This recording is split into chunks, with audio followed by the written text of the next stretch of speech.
মানার কারণে মানুষ দলে দলে বিভক্ত হয়ে গেছে, বলে কি বলে না? বলে নাই কোথায়? চলুন কোরআন এবং সহিহ হাদিস মানি, সহিহ হাদিস মানলে আর কোনো মতভেদ থাকবে না, বলে কি বলে না? আর ওদের শায়েখদের বই আছে, আকরামুজ্জামান বিন আব্দুস সালামের লেখা পর্যালোচনা ও চ্যালেঞ্জ, এই বইয়ের মধ্যে সে বলছে সহিহ হাদিস মানলে আর কোনো বিভক্তি থাকে? বিভক্তিগুলি আসছে নাকি মাযহাব মানার কারণে? সময় অল্প, আমি দ্রুত আপনাদেরকে কয়েকটা। ওরা সহিহ হাদিস মানলে বিভক্তি থাকে না, এটি শুধুমাত্র তাদের মুখরোচক বক্তব্য, বরং এর উল্টা সহিহ হাদিসের নামে আমাদের বাংলাদেশের সবচেয়ে সংখ্যালঘু সম্প্রদায়ের তুলনায় সংখ্যালঘু হবার পরেও এদের এক শায়েখের সাথে আরেক শায়েখের অসংখ্য মতভেদ। আমি শুধু দুই একটা উদাহরণ দিই। আলবানী সাহেবের, শায়েখ নাসিরউদ্দিন আলবানী সাহেবের নামাজের বই রয়েছে নবী সাল্লাল্লাহু আলাইহি ওয়াসাল্লামের সালাত আদায়ের পদ্ধতি। বইয়ের নাম কি? নবী সাল্লাল্লাহু আলাইহি ওয়াসাল্লামের সালাত আদায়ের, এই সেই বই। আমাদের শায়েখ না ওদের শায়েখ? নবী সাল্লাল্লাহু আলাইহি ওয়াসাল্লামের সালাত আদায়ের পদ্ধতি, এই বইয়ের 85 নম্বর পৃষ্ঠা। কত নম্বর পৃষ্ঠা ভাই? 83 নম্বর পৃষ্ঠা। 83 লিখছে, সরব কেরাত সম্পন্ন সালাতে ইমামের পিছনে কেরাত পড়ার বিধান রহিত। সরব কেরাত বুঝেন তো? মাগরিব, এশা আর ফজর, এই 3 ওয়াক্ত নামাজে ইমামের পিছনে বুরবুর করা যাবে না। কে বলছেন? নাসিরউদ্দিন আলবানী, আমাদের শেখ। তাই উনি বললেন এই 3 নামাজে ইমামের পিছনে বুরবুর করা যাবে, মানে ইমামের পিছনে সূরা ফাতিহা পড়া যাবে। বের করেছেন তাদের নিজস্ব পাবলিকেশন, তাওহীদ পাবলিকেশন থেকে। এবার আপনাদেরকে দেখাই ওদের আরেক শায়েখ আহলে হাদিস আন্দোলনের সভাপতি ডক্টর আসাদুল্লাহ গালিবের লেখা সালাতুর রাসূল সাল্লাল্লাহু আলাইহি ওয়াসাল্লাম, এই বইয়ের 88 নম্বর পৃষ্ঠা। কত নম্বর পৃষ্ঠা? লেখছেন, ইমাম ও মুক্তাদি সকলের জন্য সকল প্রকার সালাতে প্রতি রাকাতে সূরা ফাতিহা পাঠ করা ফরজ।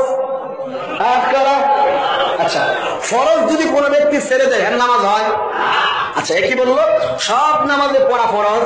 আর আলবানী সাহেব বললেন মাগরিব, এশার, ফজরে পড়া লাগবে না। তাহলে ডক্টর আসাদুল্লাহ গালিবের ফতোয়ায় শায়েখ নাসিরউদ্দিন আলবানীর জিন্দেগি তো মাগরিব, এশা আর ফজরের নামাজ জিন্দেগি তো হয় না।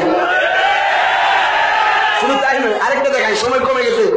ওদের একজন শায়েখ হলো শায়েখ মুরাদ বিন আমজাদ। নাম কি? শায়েখ মুরাদ বিন, শায়েখ মুরাদ বিন, শায়েখ মুরাদ বিন আমজাদের বই সহিহ আকীদার মানদণ্ডে তাবলীগী নিসাব, সহিহ আকীদার মানদণ্ডে তাবলীগী, এই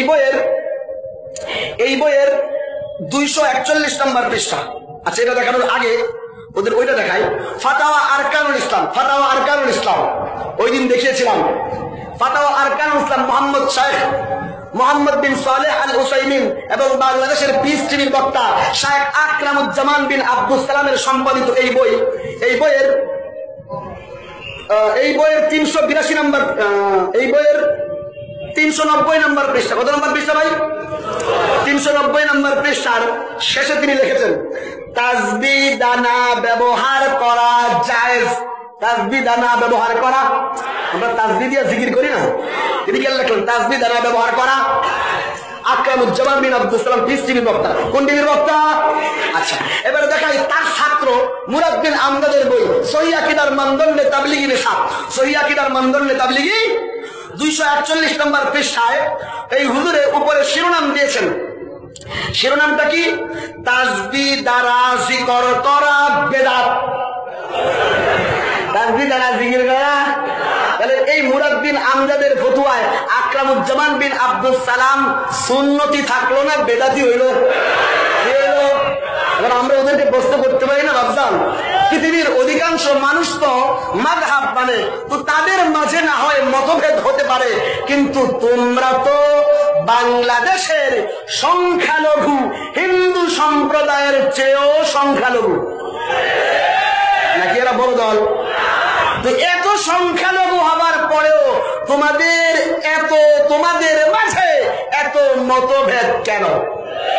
আমি আপনাদের এদেরকে লাইন ধরিয়ে ফেলতে হবে। ওদের এক বই আরেক বইয়ের খেলাফ, এক শায়েখের ফতুয়ায় আরেক শায়েখ বেদাতি, আরেক শায়েখের ফতুয়ায় আরেকজনের নামাজি হয় না। আল্লাহ রাব্বুল আলামিন আমাদের তাদের ফিতনাবাজি, মিথ্যাচার এবং ধোঁকা থেকে আমাদের ঈমান এবং আমালকে হেফাজত করুন। ওয়া আখিরু দাওয়ানা আলহামদুলিল্লাহি রাব্বিল আলামিন। আসসালামু আলাইকুম ওয়া রাহমাতুল্লাহি ওয়া বারাকাতুহু। আল্লাহু আল্লাহু আল্লাহ আল্লাহু আল্লাহু আল্লাহ